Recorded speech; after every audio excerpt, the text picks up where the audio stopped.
Salut, c'est Jim, j'espère que vous allez bien. C'est le week-end et le week-end c'est un moment, en ce qui me concerne, privilégié pour faire un petit peu le point sur la semaine qui vient de s'écouler, sur la semaine qui va arriver. Et puis bon, moi je traite beaucoup la TradFi, hein, les indices, le forex, un peu moins les cryptos, mais en tout cas le week-end c'est un peu tout ce qui est aspect sous la dent. Et voilà, là il est 5h20 du matin et je regardais un petit peu voilà ce que le marché proposait et je suis tombé sur une configuration qui est potentiellement intéressante. Alors sur plusieurs points de vue, ceux qui me suivent dans le salon VIP du trône ont déjà été sensibilisés à certains concepts qu'on va reprendre un petit peu ici. Alors là, je suis sur Shiba et j'observe quelque chose qui est potentiellement intéressant, d'autant que j'ai reçu une alerte. Alors des alertes, moi je ne traite pas avec les indicateurs, je ne traite pas non plus avec les alertes. Par contre, j'ai plusieurs bots qui tournent parce que je suis un grand adepte de Pareto. Pareto qui est donc un personnage qui essaye de prôner on va dire une façon d'envisager la vie de telle sorte que 20% des actions vont produire 80% des effets. Le bot pour ça est parfait parce que en fait les 20% ça va être en gros le temps qu'on va passer à configurer le bot et s'il est bien configuré, les 20% qu'on va passer de temps qu'on va passer à le configurer vont produire 80% d'effets, c'est-à-dire ici en l'occurrence des profits. Alors ce que j'ai reçu comme alerte, je vais vous le montrer ici, c'est pour moi un indicateur de changement de tendance qui est quand même assez puissant, qui a quand même une certaine latence, donc je vais pas forcément l'utiliser, je ne vais pas l'utiliser pour trader, mais par contre, pour une tendance daily voire weekly, on a des choses qui sont qui est montré par le passé une certaine efficience. Alors en l'occurrence, ce sont deux EMA que j'ai configurés ici. Voilà, ce sont donc deux moyennes mobiles exponentielles. Il y a une 9 période et une 18 période dans la time frame daily. Ça, c'est très important. Faut pas aller, faut pas, faites ce que vous voulez, mais moi, je vais pas aller m'amuser à mettre ça dans les petites time frames. Et je vais l'afficher en étant en 1 heure. Et ce que j'observe ici, voilà, alors ça, c'est un critère qui est quand même très important, qui indique que, donc, on a la moyenne mobile courte, moyenne exponentielle mobile courte, et vient de passer au-dessus de la moyenne exponentielle mobile longue. Donc la 9 période vient de passer au-dessus de la 18 période.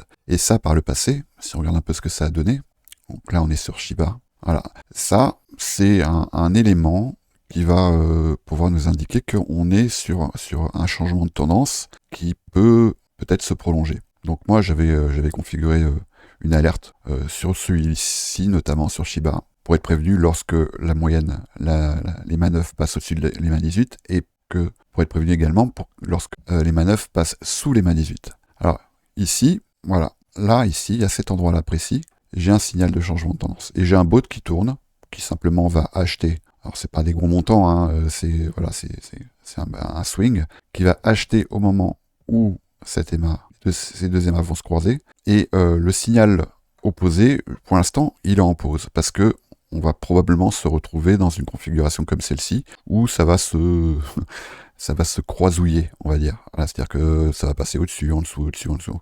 Voilà. Donc pour l'instant, je vais pas m'amuser à laisser l'alerte opposée en route parce que mon bot il va s'arrêter probablement presque immédiatement. Donc si je vois que ça passe durablement à nouveau en dessous, je l'arrêterai manuellement. Mais si je vois que ces deux moyennes mobiles commencent à s'écarter ici, là je vais remettre mon alerte. Elle est ici, voilà. Donc pour l'instant, celle-ci, je l'ai stoppée manuellement et j'aurai juste à cliquer ici sur Restart, redémarrer, et elle se mettra en route. Et ce qui fait que le bot vendra ma position automatiquement dès que ces deux moyennes mobiles vont se resserrer. Donc là, on est vraiment dans du full automatique, enfin presque full automatique, parce que ici, j'ai quand même une petite intervention à faire. Alors, il n'y a pas que ça, parce que si avec ça, à la rigueur, je pense que j'aurais pas fait une vidéo là-dessus. Il y a un autre phénomène dont j'ai parlé dans une précédente vidéo, qui est un phénomène de compression, qui à mon avis, présage de quelque chose de peut-être, je dis bien peut-être, explosif. Alors un phénomène de compression, c'est un phénomène qu'on va observer sur notamment sur les grandes unités de temps, et là pour ça, je vais me mettre en weekly. Alors on voit bien ici que on a un historique, hein, on remonte à mai 2021. Là, on est sur le listing de Binance. On a eu un mouvement massif et après, on a eu une distribution et ensuite, tout le monde sait ce qui s'est passé. Et on a eu notamment ce top là d'octobre 2021 et après, on a eu quand même une baisse de, c'est pas une petite baisse, 90%. Alors, le phénomène de compression, c'est un phénomène qu'on va observer. Alors ici, on pourrait même me mettre en monthly. Lorsque les bougies sont contraintes par les bougies précédentes. Contraintes en termes d'espace. On voit bien ici qu'on a une bougie monthly et que les deux bougies qui ont succédé ici sont contraintes par celle-ci. Donc on parle ici de compression dans une time range monthly. Mais c'est quelque chose qu'on va aussi observer en weekly. Et notamment, si je prends ce mouvement ici, là, ce qu'on peut observer, c'est évidemment pas une science exacte, mais des backtests que j'ai pu opérer, c'est quand même quelque chose, un concept qui est quand même assez puissant. Je vais pas intégrer les mèches. Voilà, bon ici on a eu une petite incursion. On voit ici qu'on a une compression. Et si je vais même au-delà, on voit bien que voilà, le prix, il se comprime à l'intérieur. On pourrait même faire quelque chose comme ça. Voilà, on voit qu'on a une compression ici. Et ça, ce phénomène-là, donc on voit bien qu'ici on a une consolidation, une accumulation. Et à partir du moment où ce phénomène tente à s'accentuer, c'est souvent quelque chose qui va venir nous prévenir qu'un mouvement explosif se prépare. Alors, est-ce qu'il se prépare là? Je ne sais pas. Alors, on a plein de façons d'envisager ce mouvement, en tout cas. Mais on voit bien ici qu'on a une contrainte, voilà, dans l'espace. Alors, je vais pouvoir ajouter à ça d'autres indicateurs, même si moi, je pense que les indicateurs, ils sont pas utiles ici. On voit bien ce que le prix propose, alors, notamment les bandes de Bollinger.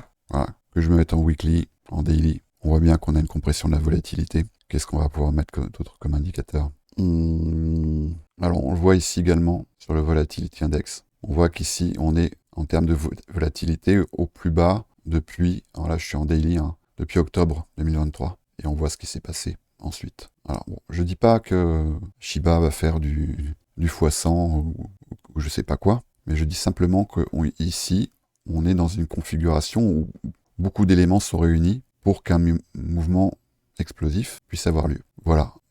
Et ajouter à ça ce croisement de ces deux moyennes mobiles. Alors en termes de price action, là cette fois-ci je vais tout enlever. Je suis pas du tout un chartiste. Je suis pas en train de vous dire qu'un triangle ou une tête de Bart ou une épaule tête-épaule, je traite pas du tout ces figures-là. Mais par contre, ce que je vais regarder, c'est la contrainte du prix, le prix, comment est-ce qu'il va évoluer. Alors qu'est-ce qu'on a ici en l'occurrence? En termes de price action, on voit qu'ici on a eu une prise de liquidité alors on n'est pas venu prendre un ATL, mais par contre on est venu, suite à cette phase de consolidation et cette phase de compression, on est venu prendre un nouveau plus bas, et que depuis, le prix semble montrer un consensus là, dans ce range. Alors je ne suis pas un chartiste, mais par contre je peux tout à fait essayer de délimiter ce genre de zone. Il se trouve qu'ici, si je prends ce range ici, on voit qu'on est dans une zone de discount.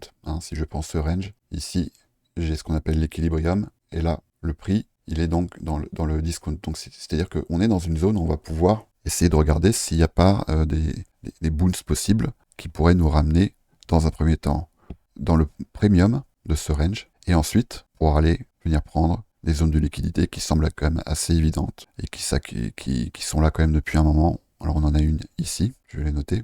Alors celle-ci a déjà été prise, donc maintenant les prochaines, elles sont quand même plus hautes, ici, et après je vais aller en échelle weekly.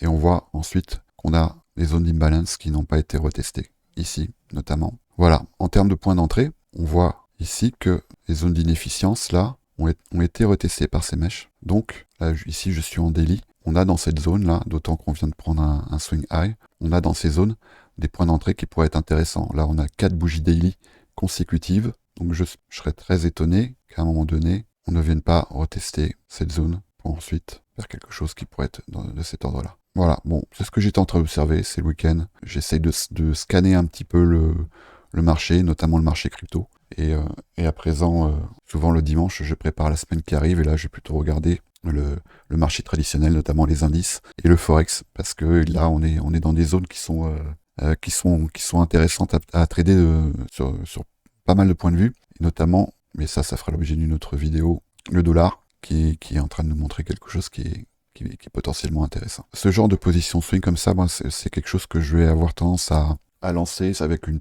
toute petite partie de mon capital, entre 0,25 et 0,5%, et je vais laisser un bot gérer ça pour moi, parce que j'ai pas envie de m'en occuper, et parce que souvent la psychologie fait qu'on va se faire happer par des signaux qui sont parfois pas les bons. Moi je préfère les prévoir à l'avance, ces signaux, et puis les rentrer dans un bot. Donc moi j'utilise Good Crypto. Je vous mets le lien en description si vous voulez une réduction de 25% sur un abonnement annuel.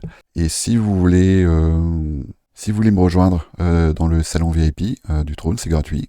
Je vous mets le lien en description avec toutes les explications. Voilà, vous allez voir, c'est très simple. Il suffit d'aller trader un petit peu sur Bitgate et automatiquement, au bout de quelques jours, vous pourrez nous rejoindre. Je vous accueillerai avec plaisir. Allez, salut.